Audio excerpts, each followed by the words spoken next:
guest tonight, he is the president and co-founder of Farm Sanctuary. His new book is called Living the Farm Sanctuary Life, the ultimate guide to eating mindfully, living longer, and feeling better every day. Please welcome to the program, Mr. Gene Baur. Sir.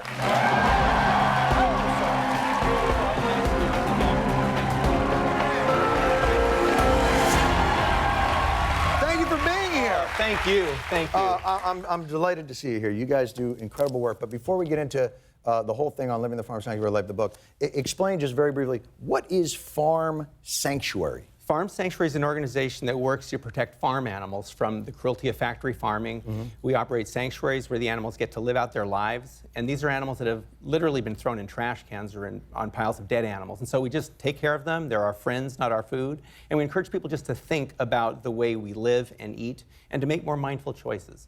It's harder to eat meat when you know the animal's name. So I true. have found. So true. So true. Yeah. Because look, on the one side, this eating mindfully and vegan seems to be the solution to nutrition, to health, to global warming. Yes, absolutely. On the other side, corned beef. Well, there's habits. How do we bridge that gap? Well, there are now meatless meats that can taste a lot like corned beef. And yeah, they can. All right. Yeah, and they're getting better every year. And it's getting easier and easier than it's ever been. And there are actually companies that have been set up to create plant-based meats that have a very similar mouthfeel, a similar texture and taste. And can I get... But you can also eat beans. You don't need to eat that stuff either. Because if I were to get this, will an old Jewish man yell at me while I eat it, though? That's the corned beef experience I would miss. Yeah, that could happen. That could happen. You know, it's interesting. So the Dietary Council just released, I mean, on the heels of this book, that this vegan lifestyle is sort of the solution to so many of the issues that are going on in the world. We could save 70% on healthcare costs if we shifted to a whole foods, plant-based diet in this country. Right. We could save so much in terms of resources, water, for example. Half of the water used in this country is used to raise animals for food. Right. So shifting away from eating animals and eating plants would put a much lighter footprint on the planet. Global warming is a whole other thing, climate change. Animal agriculture contributes more to climate change than the entire transportation industry. So, you know, just by shifting to eating plants, we can have enormous impacts, you know, on animals, on the planet, and on our own well-being.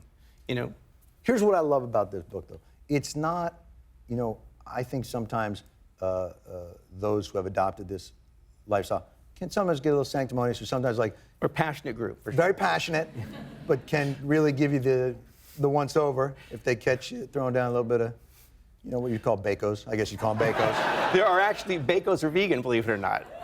Is that true? Yeah. Oh, this should be easy for me then. There's a lot of things that are vegan, but you wouldn't know it. That's the other really cool thing that's happening. Gene, I eat a bacos-based diet. I always have. Now you can do this. Have it on almost everything.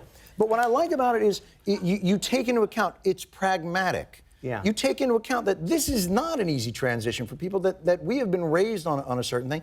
And there's a lot of things in here that talk about trying just to make small lifestyle changes that can still make a big difference. Very true. And for example, spaghetti and meatballs. You can just do veggie meatballs. Right. Or put veggies in there. So that's an example of what you can do instead of hamburgers, veggie burgers. Right. Or you could also just eat beans and whole foods, you know, and veggies and fruits. And there's or even you say, like, just do it once a week. Once a week. Meatless Mondays is a great program. Right. Tofu Tuesday, for God's sake. We could do this all day. We could. What is the difficulty of this? Because you have the moral argument, that sort of this idea that these animals, we don't understand they're individuals. They are, and they have emotional lives, they have relationships, and they want to live just like we do. They're not different than cats and dogs in terms of their desire to be friends with us. And at Farm Sanctuary, and I think you've started experiencing this too, with animals, they get to know you and they start following you around. And we have turkeys at the farm who just love human companionship. Right. And that's something most people don't understand or recognize. And unfortunately, when these animals are being mistreated on factory farms and when we're eating them, there's sort of an emotional desire not to think about them. But so you have all these arguments against it. Do you feel the tide changing? It seems like it's changing. In a huge way. There's more awareness now than there's ever been before. People recognize that the way we've been eating this country is really problematic. People are suffering from heart disease, cancer. People are recognizing that climate change is a major issue we need to look at. And we can make one choice to eat plant foods instead of animal foods, and it will have an impact. And it's something everybody can do. There's a lot of things in this world we don't have a lot of control over, but what we decide to eat, each of us every day has a choice to make.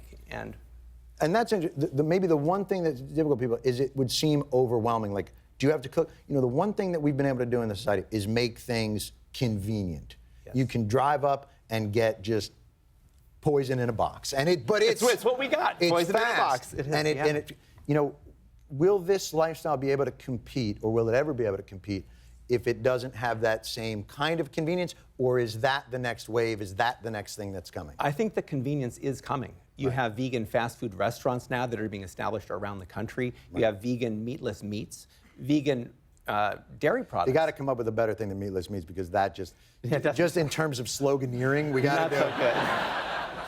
I have a delicious meatless meat. Well, that's the next, I think. And non-dairy milks too. Like, you go to mainstream grocery stores, there's alternatives to cow's milk everywhere. So it's getting a lot easier. Yeah, I'm a lactate man. I don't know what they can do for that, but that's. Have I shared too much already with the audience? Is that?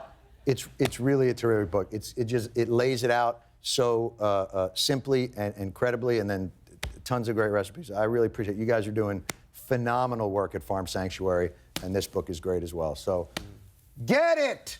Living the Farm Sanctuary life.